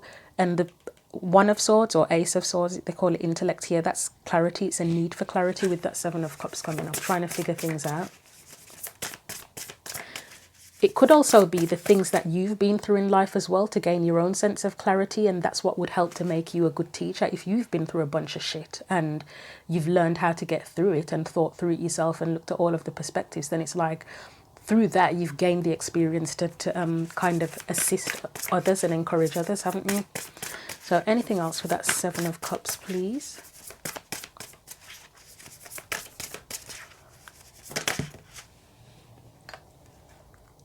Queen of Pentacles, that's, to me, that's where you may have nurtured yourself, because it's called ambition here, which that could play a role too. If you've had any, if you realize that you have a particular desire, then you get a spark of ambition for it, don't you? But first and foremost for me, the Queen of Pentacles is about values, including your own sense of self-worth. So again, if you've been through certain things, gained your own clarity, nurtured yourself through those things, then it kind of makes you a good candidate. That's a really bloody formal word, isn't it, to be a guide and supporter for others. Anything else? Still on the Seven of Cups, aren't we? Yeah. So I've got Five of Swords, defeat. So the Five of Swords has come up twice, to be honest. The High Priestess, inner wisdom, and Six of Swords. Share your wisdom is coming to mind here. Share your wisdom. This would be where the things that you've learned, the things that you've experienced. So Five of Swords, it is called defeat here, but to me, it feels like this is things that you've defeated, the struggles that you've overcome.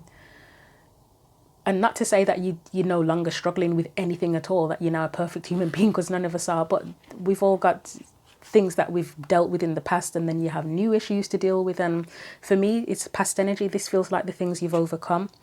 The wisdom, the High Priestess, that's the wisdom you've gained from it.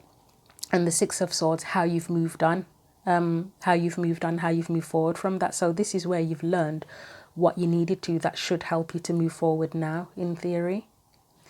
So I'll finish with those. But yeah, share your wisdom is coming to mind quite strongly.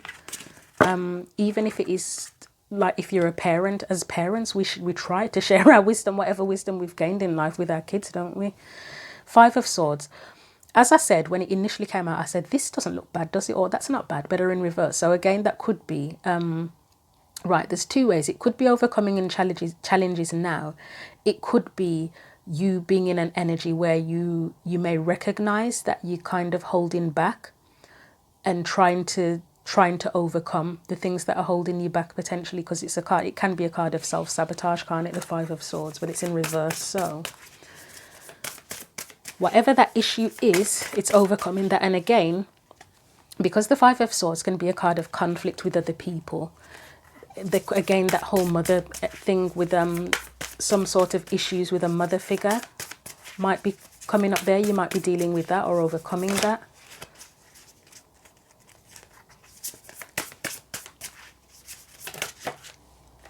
So you've got the Knight of Cups, which says empathy. I mean, if you're going to be an intuitive or a spiritual teacher, or even a parent or a creative person, you definitely would need that. I would say that whatever you're overcoming or whatever you're dealing with would very much help you to gain a sense of empathy. Hope, the Star. That's brilliant together. That is the Knight of Cups and the Star.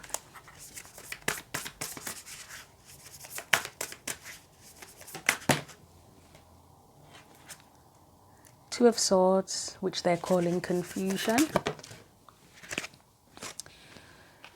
You've got the Three, right, so this one fell in reverse, but for me, sometimes when it's in reverse, it's more about being a work in progress than avoiding something altogether. And they've called the Three of Pentacles mastership, which is a meaning that I often forget, that the Three of Pentacles can be mastery as well, along with the Magician, because he's like honing his skills, isn't he? Right, we'll take those and then leave it there. So the Knight of Swords is in reverse, and the World is completion. Right, so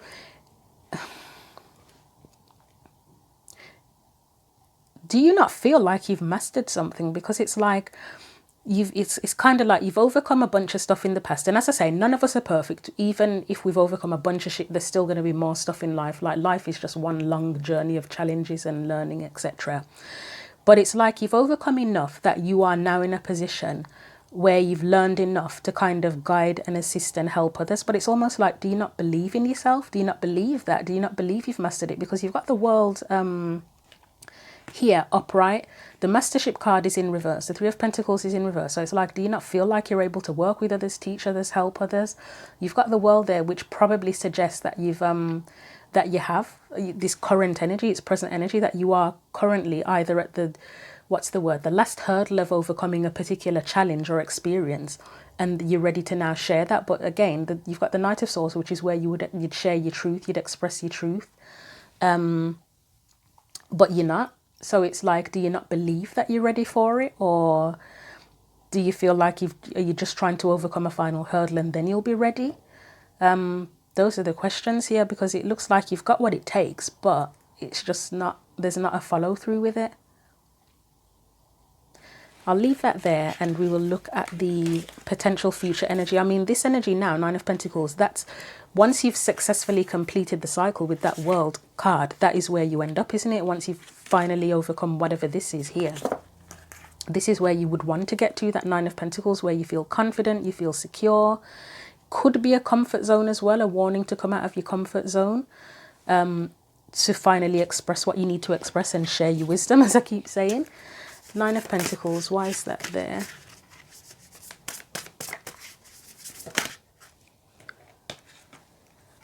So we've got Judgment, the Judgment card. I mean, if this is a skill or ability or a desire you've had for a long time, it's saying that you're coming up to a point where there's another chance to pursue it and follow through, really. That, okay, so with the Nine of Pentacles, it's like, you're ready, you are ready. Okay, that way. We've got the, yeah, Eight of Swords in reverse. You're ready to sort of free whatever's holding you back, free yourself from whatever's holding you back. Okay, I will take that one. We have the Eight of Cups. I mean, they call it quest here. Again, it's going off on a journey to get the ninth cup, isn't it? The cup where you are satisfied, where you're content, where you feel a certain level of fulfillment. Anything else? Temperance card, moderation. I mean, that would be where you have mastered something or created a sense of balance. So if you're feeling like you're not ready in the present energy, it's like moving into the future, you will be. Let's get one more for that. Yeah, this is, it could be warning you to step out of your comfort zone. It could be a heads up, but I really feel like you will probably, yeah, victory, Six of Wands, victory. You're ready, you'll be ready. If you're not ready right now, future-wise, whether it's next week, next month, whenever, you'll be ready. If you have any doubts where you're thinking, oh, I'm never going to be good enough for this, then I think you need to accept that you will be good enough for it, or you will be able to do it. It will happen. But you do have to put in the effort and believe in it. I know that whole thing of believe in yourself, it sounds kind of corny, doesn't it? But yeah, that's what's here. So Three of Cups, Two of Swords. Right, let's get some final cards here. That's your advice. Three of Cups, Two of Swords. If you do need support in doing this and encouragement, do you already know people who can do that, or do you need to seek support to do it? Are you blocking out support, or are you just blocking out your intuition or abilities, or helping people in general? Why is the Three of Cups there with the Two of Swords, please?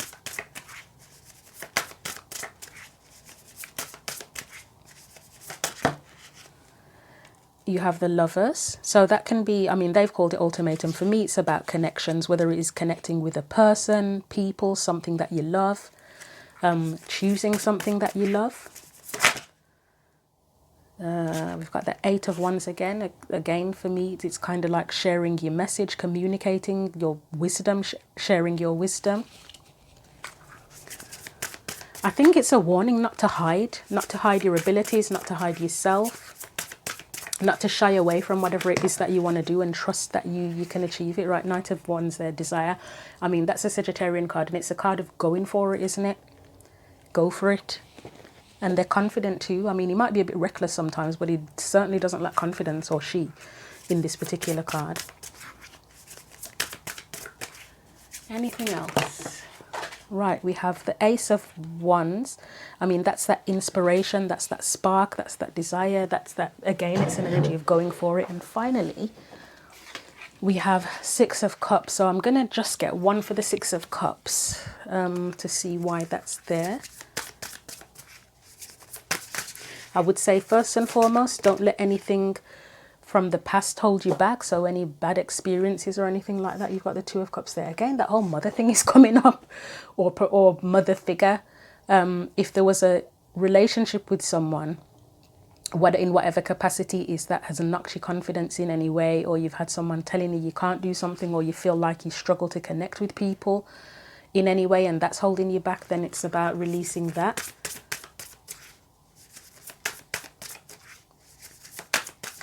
Could be about working on your relationship with yourself too, and your belief in yourself. Six of Pentacles. Has something happened in your past that makes you feel like you just want to keep away from people? Possibly. Is that something that's come into mind? Because Six of Pentacles is generosity, or giving, equal give and take. Do you feel like you'll be taken advantage of at all if you put yourself out there?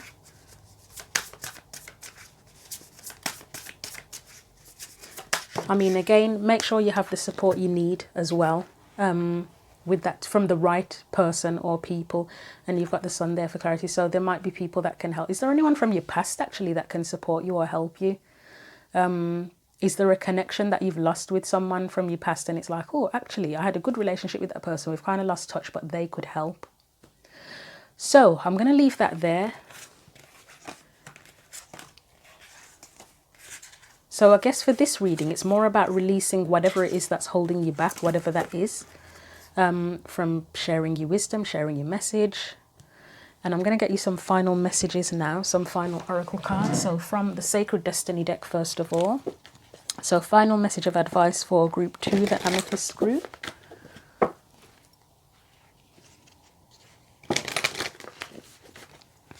Final message for the Amethyst group, please.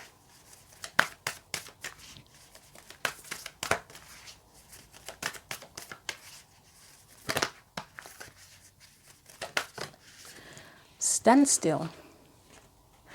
That does seem to be a card of taking a pause, doesn't it, actually? Even though, I mean, I did say it looks like you will be ready in the future. So maybe it is a card of needing to just sort of sit with it, sit with how you feel and contemplate things a little bit more. But let's see.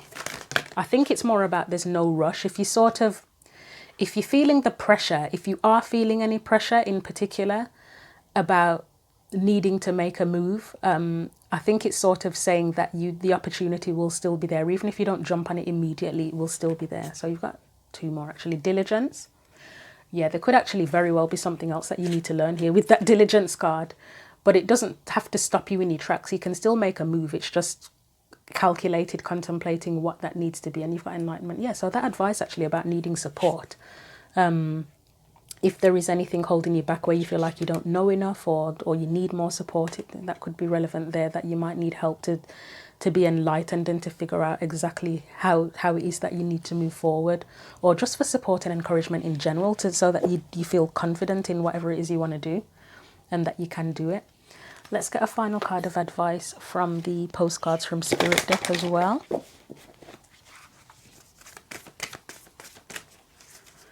So final advice for the Amethyst Group 2, Amethyst Ring, should I say.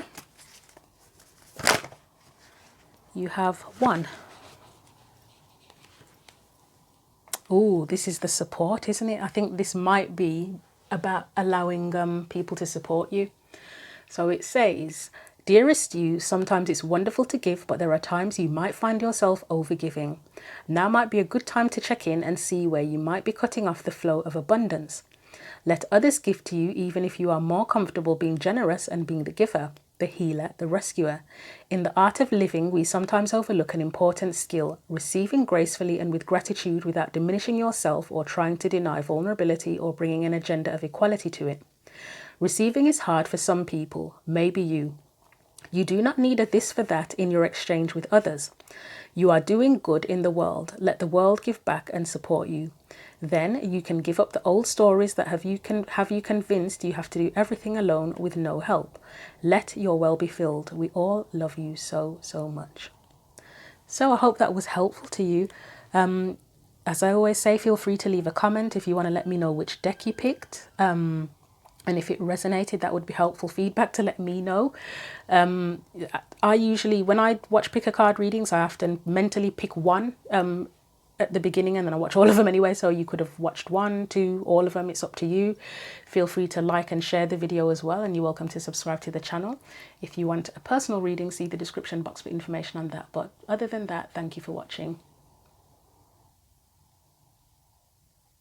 Okay, welcome back group 3, those of you who chose the Hematite Ring. So again, for dramatic effect, I'm going to wear the ring while I actually do the reading. I've left one of my fingers free for it. So first of all, I just want to say thank you to everyone who likes, shares, comments on the video, subscribes to the channel. It's all very much appreciated. If you'd like a personal reading, then see the description box for info on that. So I'm going to start off, you are going to get a tarot spread and everything, but I'm going to start off by reading this message from the Moonology deck, which is this one here. This is how I'm using it at present. Rather than using it in the spread, in reading, should I say, to get messages to come out, I like to take the card out for whether it's an eclipse, full moon, new moon, whatever, and whatever is specific to that. So full moon in Gemini, the answers you need are coming. And this just gives us the flavour of what a full moon in Gemini can be about, can involve. So just bear with me while I find it in the book for you. So it says, this card is a reminder that it's important to speak your truth, but remember that your words have consequences and impact your listener. Right now, you need to guard against indiscretion. The answers you need may well come soon. The issue you're facing could well be one or a few conversations away from being resolved. If you're inquiring about a love situation, a little flirting may be called for. If you're in the middle of an argument, this card comes to you as a reminder of the old, very non-Gemini message, least said, soonest mended. It's good to talk, but be careful you aren't causing yourself any issues with your words. Words have enormous power, as metaphysician Florence Scovel Shinn put it. Your word is your wand. You create magic and your own reality every time you express yourself. So the Attune to the Moon message says, have an important conversation, but stay calm. Additional meanings for the card. Don't be superficial. Someone is trying to flirt with you. Have you noticed? You need to laugh off this situation and just move on. Job applications have good prospects. The teaching of the card is talk, talk, and more talk as the emotional full moon moves into the communicative sign of Gemini. It's too easy to say too much, so mind how you go if you pull this card. This card can also indicate an enjoyable social event, since the full moon in Gemini is a great time for socializing. This card also augurs well for any study you're either taking or considering. So that may be very relevant to you, maybe not, we'll see. So I'll put this aside now. We're going to look at this message from this deck, the Black Moon Lilith Cosmic Alchemy Oracle deck. So this was pre-shuffled while I was wearing the ring. And you have Calcination, Dark Night of the Soul. So you get quite an intense message. So I'm going to put that there. I am going to get your tarot cards out before I read this message, because I know I've just talked for a good 2 minutes and I need to give you a break, and my throat needs a break as well. So let's get your spread. Let's get out another card firstly as like the main, if I can actually shuffle the cards, focal point for your reading. Group 3 who chose the Hematite Ring.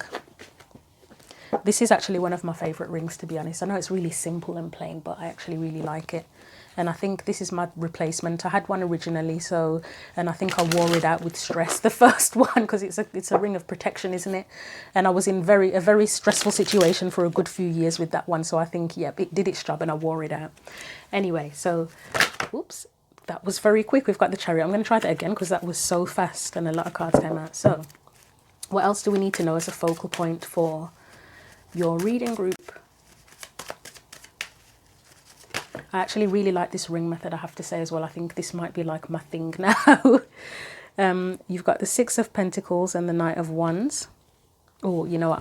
It doesn't feel right. It doesn't feel right. Try that again. And I'll try not to talk while I'm doing it. So try again. Group 3, Hematite Ring. What else do we need to know alongside this Dark Night of the Soul message? Okay, right. We've got the Queen of Cups and Five of Cups. Your energy specifically within this.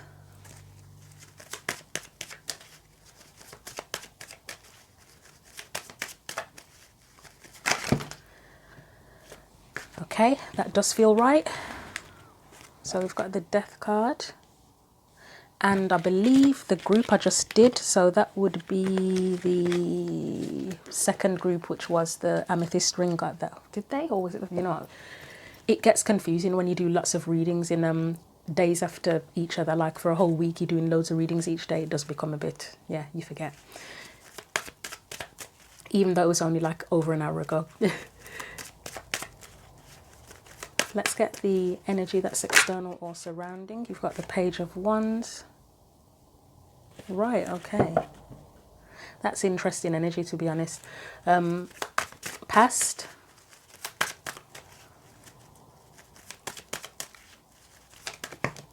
I am getting identity related stuff there, but we'll see. We'll see as it progresses. You've got the Devil in reverse. I mean, it's probably good that it's in reverse. Let's have a look at the current energy. The Magician.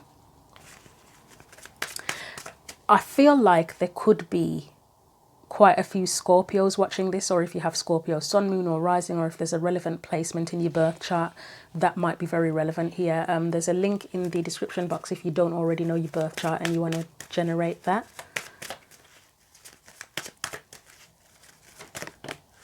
Seven of Wands in reverse, and a final card of advice.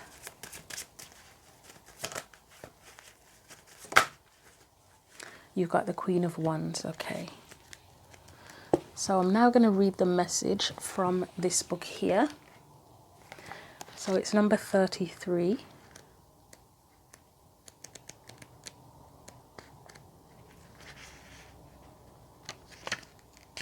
Not that one. Right. So Calcination, Dark Night of the Soul. This card represents the straw that broke the camel's back. It's the spark of internal grief when your partner lies to you for the umpteenth time, or the anger that comes from a snide remark from the toxic boss. You finally have had enough of the traffic heading downtown and now have the fierce motivation to move to a new city. Calcination in alchemy occurs when you finally have a reckoning with what no longer is in alignment with you. This feels like an uncomfortable and intense dark night of the soul. Your ego feels unsupported by your reality and you must experience a metaphorical death to be reborn. You can relate this to the occult symbolism of the phoenix, so the phoenix rising from the ashes. When this card pops up in a reading, it's time for you to metaphorically burn it all down so that you can be reborn.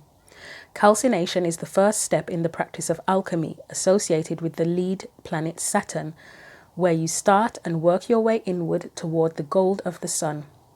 It invokes the fire element linked with the divine masculine zodiac sign of Aries. It is the practice of burning and adding heat to material or a solution to strip it down to its original state. A difficult life event, challenge, or roadblock can trigger you to begin this sacred process of soul ascension.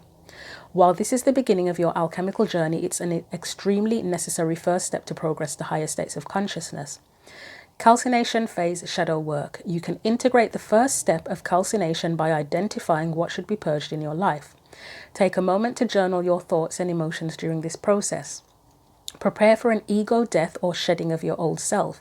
Allow the ashes to fall away so that your true self remains. That is intense, and I mean, a lot of references. The grief mentions internal grief. You got the Five of Cups there, toxic energies, which is the devil. It's in reverse, but it's there. What else did it mention? Death and being reborn. It talked about your true self and identity, your old shedding of your old self, and mentioned identity there. I believe the Page of Wands can represent Aries. I know that the pages are just generally the element, so fire, but I believe some people feel it's more connected to Aries energy. Aries actually, yeah, I think it's more connected to Aries energy, and it mentioned fire element linked with the divine, yeah, the sun. Did it say the sun? It talks about Aries. Yeah, I'm not 100% sure how she meant that, but yeah, it talks about Aries and roadblocks. Seven of Wands can sometimes be to do with blockages, but anyway, let's move on. Let's get your clarifiers out and see what's going on. I mean, my first question, I think, and it's an intense one, is has there been sort of an emotional breakdown recently. I mean, it doesn't necessarily mean like a complete psychological breakdown, but just emotionally. It talked in the book about the straw that broke the camel's back. Has something really dramatic happened where you just like, you know, and you try to be strong for a very, very long time, and then it just all comes out, and it's just, it doesn't mean that you're broken or anything like that, and you won't recover or anything, but it's just, it might just be a moment or a day or something where you just break down emotionally. That would be the straw that broke the camel's back, wouldn't it? That just, it's like where you realize that this can't go on, whatever situation it is. Again, they gave an example of a romantic relationship, work situations, home, family, career, whatever it is. You just have a breakdown and you're like, no, this can't, it can't be like this anymore. I can't be like this anymore. So Queen of Cups, Five of Cups, please. What's that about? Nine of Wands, Nine of Pentacles. Okay, I like that. That does make sense to me already. Anything else? I mean, it's an I'm tired energy, isn't it? I mean, look at this poor girl. She's battered. This poor witch is battered. I don't know if those are ones that she's used to try and fight and they've all run out of steam, or if those are ones that people have used against her. She's clearly battered. She looks flustered. It's an I'm tired energy, and in reverse, it's kind of like, I'm not doing this anymore. I want peace with the Nine of Pentacles. I want peace. I want to be left the hell alone. Leave me alone. Let me thrive. That's the energy I'm getting there. So there could very well have been some sort of emotional reckoning. I'll even call it some sort of reckoning or breakdown or whatever, where you've gotten to a point where it's like no more. The Hanged Man. This for me is saying no more limbo. If you've been in any kind of situation where you've been back and forth in your mind trying to figure it out and thinking, oh, I don't know what to do. Should I leave? Should I go? What should I do?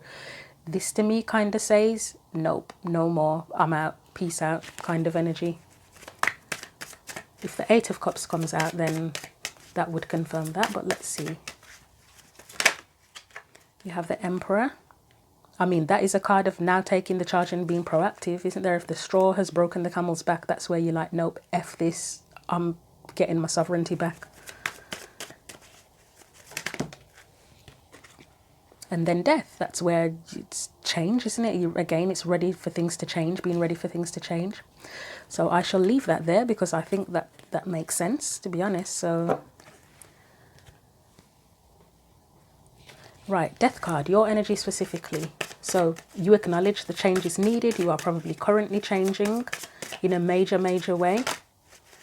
Anything else for the Death, or anything for the Death card, not anything else. We've got the Ten of Cups. I'd say that's what you want. You want to be happier or happy, depending on where you are. You may already have some happiness, but it's like, nope, I want to be happier. This particular situation, I'm not happy with. I want happiness. So the Star. I mean, that's good. The Star is there because it's about hope, isn't it? And restoration. So if you've identified that the straw has broken the camel's back, you're probably more likely out of any phase of, if you were in this in the first place, of devastation and oh my god, it's never going to change and there's nothing I can do anymore, in a sense of, nah, F this, I'm changing it, I'm making it better. That's the vibe I'm getting from that. Anything else? Let's try again. Yeah. The Lovers.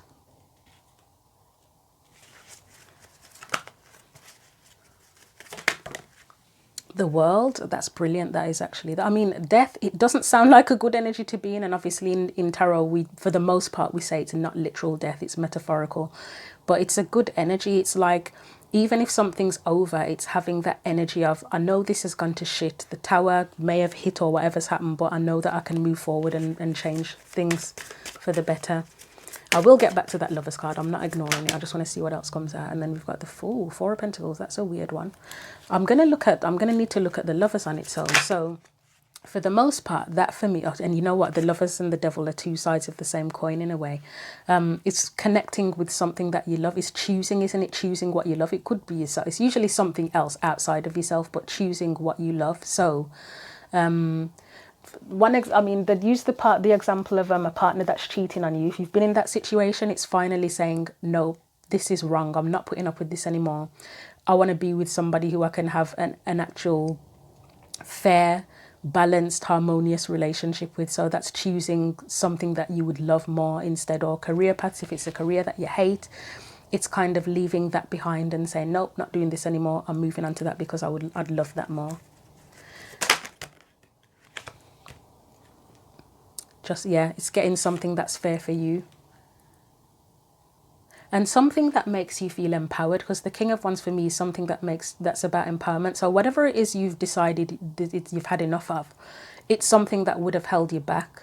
There may be a touch of fear in moving forward, but I think it's more about knowing that whatever it was that you were part of before held you back and restricted you. Okay, that's what that could be actually. So Four of Pentacles, because that's where you're afraid to let go of something, isn't it?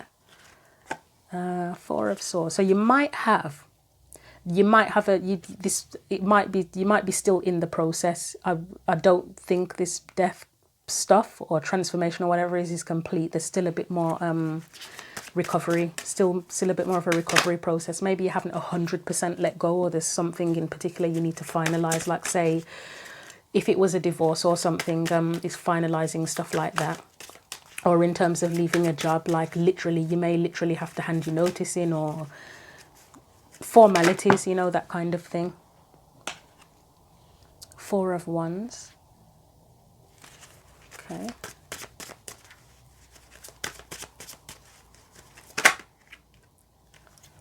God, you've got a lot of fours. You've got the four. You've got all of the fours actually, haven't you? Four of Pentacles, Four of Swords, Four of Wands, and Four of Cups all together. There might, yeah, as I say, there might still be a bit more to do to leave this behind. You might be ready to take action, or you might even begun the process, but there's a little bit left to do on that. So I'm going to put these away now. Or you may even have a really valid reason that you're still having to hold on. You know, like say if somebody was ending a relationship with their partner, but you don't have anywhere else to live yet. So maybe you haven't said you want to end the relationship until you find somewhere to live, or something like that. Or if you're leaving a job again, it might be that you're like, oh no, I need to find something else to replace this first. And it might not be exactly what you want, but something where you at least have money coming in the bank. Like say you needed to take on a temp job or something, some sort of temporary role before you can officially leave a long-standing career, because you'd still want to have financial stability. So let's put these on top of the Death card and look at the Page of Wands. And for me, at present, the Page of Wands, it doesn't feel like a person. It feels more like the energy around you that's encouraging you to re-identify yourself and re-identify what it is you want, what you need, and just start from scratch. Be ready to explore something new. So Page of Wands, why is that there, please? So this came out, it was that way, wasn't it, actually? The Ten of Wands, so releasing the burden. Queen of Wands, and that's getting what you want, isn't it? Honouring yourself, honouring what it is that you feel is authentic to you. That's Temperance that came out there. It's getting your peace back, getting your peace of mind back, restoring harmony and balance in your life. And as I say, that feels like the energy that's encouraging you. So the releasing stuff, the release might be finalizing this process of transformation or letting go or whatever it is. So whatever it is that's left to do, it could be about releasing that, whatever it is specifically to you. It's a general reading, so I may be able to give examples, but everybody's situation is different. So we've got justice. That's just what's fair, isn't it? What's fair, what's just, what's balanced for you. Two of Wands. For me, with it being in reverse, again, I can't remember what card it was that came out now, but if there was any confusion or doubt, or it was the Hanged Man in reverse actually, or back and forth about should I go, should I stay, whatever, it's coming out of that now and making a definitive, decisive decision that nope, I'm done. Oh yeah, because you've got the Ten of Wands on one end, Two of Swords on the other, just ready to let go. Even if there's little bits to finalize or formalities to finalize, it's like nope, the decision is made. So the Devil, right. I mean, I would say that, it looks like you're already in the process of transformation. So the Devil card being in the past, that's where you decided to let go. Where you decided, I'm not letting this hold me back any longer.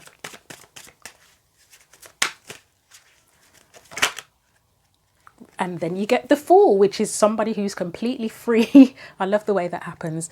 And as I say, it doesn't mean that you are 100% free yet. You might not be, but at the very least, you've made the decision, nope, I want to be free. I'm not letting this keep me held down or held back. You've got the Hermit. So you would have taken time to consider this. It's probably not like a rash decision. Or it was an ongoing situation that you've had to consider, yeah, and you would have gained clarity with the Ace of Swords on it.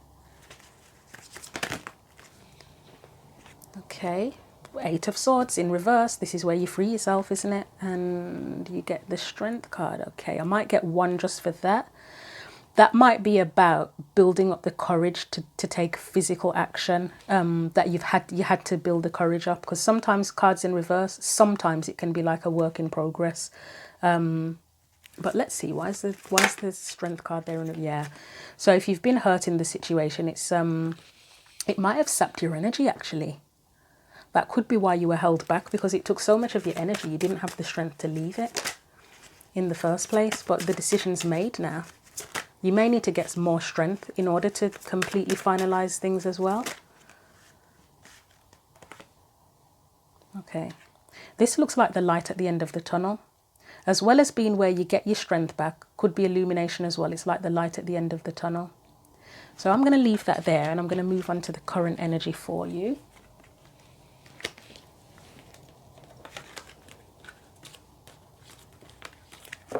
So the current energy, the Magician, is you know that you can change this. You are fully capable of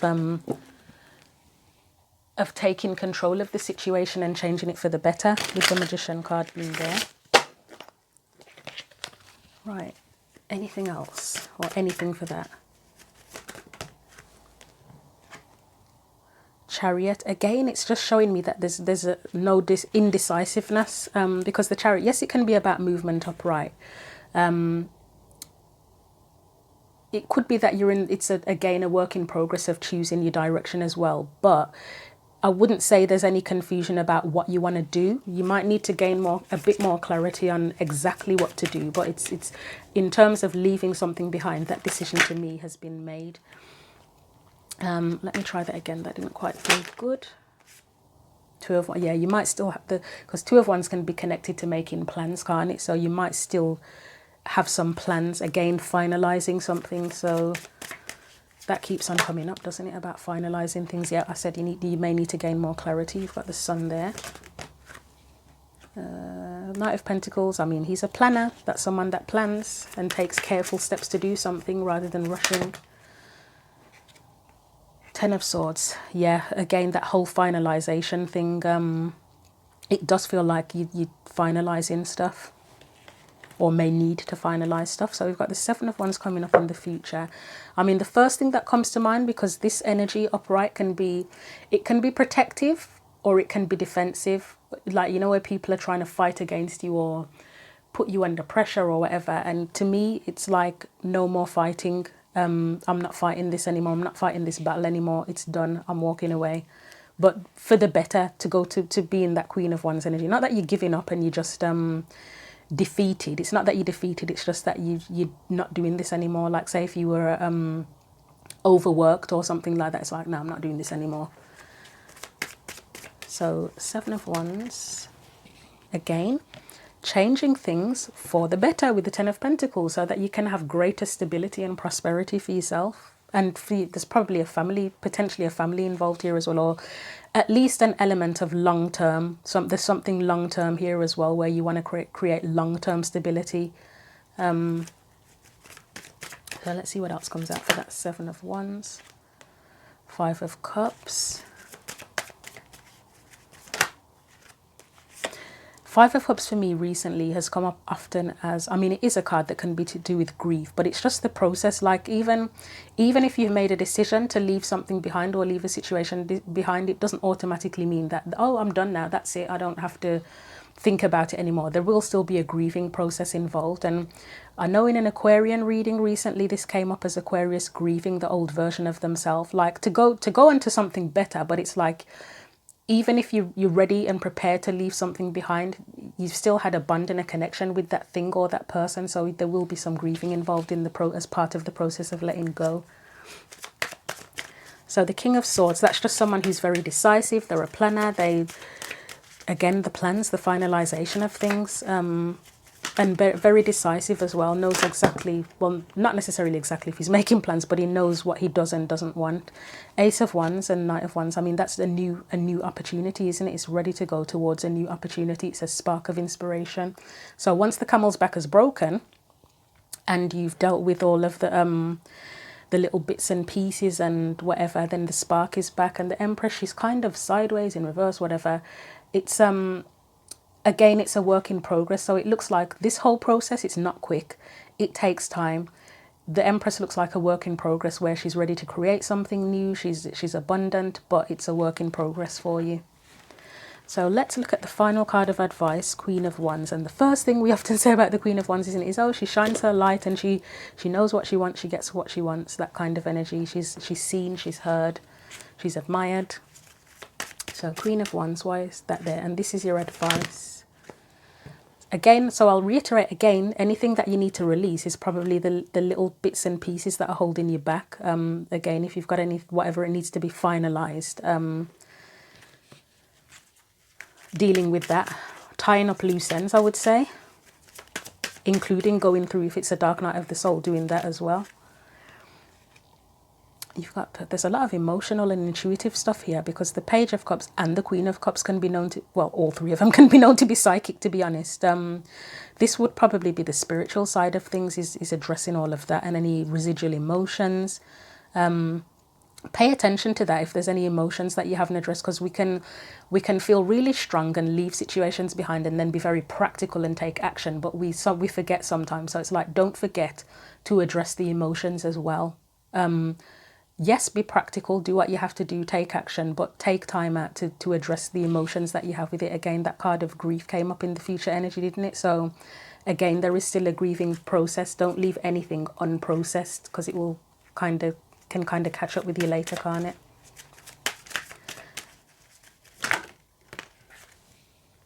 Knight of Cups. Wow, why are there so many cups? Okay. Right, so the Knight of Cups, it's a following your dreams, which is a common theme for that. Four of Swords, it's, again, don't ignore any sort of healing or anything that needs to be addressed emotionally, or any thought processes or whatever that needs to be addressed, because you physical, spiritual, mental, emotional, psychological health, they all need to be dealt with. You can't sort of neglect any of them. You got to take care of all of them. Two of Cups, it could be, if you need support with that. I know it's usually the Three of Cups that's about support, but the Two of Cups can be about understanding. So if there's anyone around you, or you need to seek support or advice, or just a shoulder to cry on, or something, or a sounding board or something to help you, then yeah, go ahead and get that. And you've got the Ace of Cups. I mean, that for me can often be about self-love. It can also be, going back to that example of a romantic relationship, with these cards, it's that you haven't given up. You still, yes, you will probably need time to recover and heal, but you haven't given up. You still are willing to go out there and find someone new if that's what you want to do. You have another chance, a second chance, not necessarily with the same person, but with someone new. But it's a relationship, isn't it? So a second chance at a relationship, but this time one that would be successful. But as I said, if it's not a relationship, it can be about getting support to help you through the process. So I will leave that there, and I'll get you some final cards of guidance. So I'm going to get a card from the Sacred Destiny Oracle deck first of all. So final advice for those who chose the third set of cards with the Hematite Ring. Final bit of advice for you guys.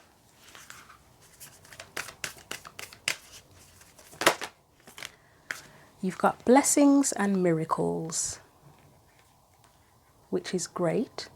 And it's something to look forward to, isn't it? That's all I can say about that, really, is blessings and miracles are something to look forward to. As long as you stay on your path and address everything that needs to be addressed physically, mentally, emotionally, tying up all the loose ends, everything, then blessings and miracles are what you have to look forward to. So gratitude is important here. I know that sometimes it gets annoying, you know, especially when people are going through a rough time and someone says, oh, you just got to be grateful. It's bloody tough. But I feel that you can be stressed and pissed off and annoyed and grateful at the same time. It sounds like a contradiction, but I've been that where I've had difficult situations and I've been like, right, this is pissing me off, but I'm grateful for other things as well. So, final message of guidance from the postcards from Spirit deck as well. I will take that. Wow. Okay, that's interesting. Okay. So your message is, it says, dearest you, did you know that when you stop fighting and accept everything exactly as it is right now, miracles start to happen? There is a freedom in this kind of radical acceptance. Let go of unrealistic expectations and see things as they really are, not how you'd like them to be. You'll be surprised at how everything seems to fall into place. When you refuse to accept things, life gets messy. You act messy and your world stays in chaos, tension and disarray. But don't try to force a change or manipulate circumstances. Instead, learn about what is in front of you and face it with your eyes fully open. Then you can decide, stay or go, sink or swim, move or stay still. Acceptance is the key to freedom and opens the door to the real opportunities waiting to be discovered. Set yourself and others free. Loving you so much, always and forever. I literally can't add anything to that message because I think it just wrapped it up perfectly. So I will leave it there. Feel free to comment and share if this is the if this is the group that you picked, the deck of cards that you picked, the Hematite group number 3, and if it resonated, that would be very much appreciated because it lets me know if it's working. Also, feel free to like or share the video. Feel free to subscribe to the channel as well. If you want a personal reading, then please see the description box for that. Other than that, all I have to say is thank you very much for watching the video. Take care.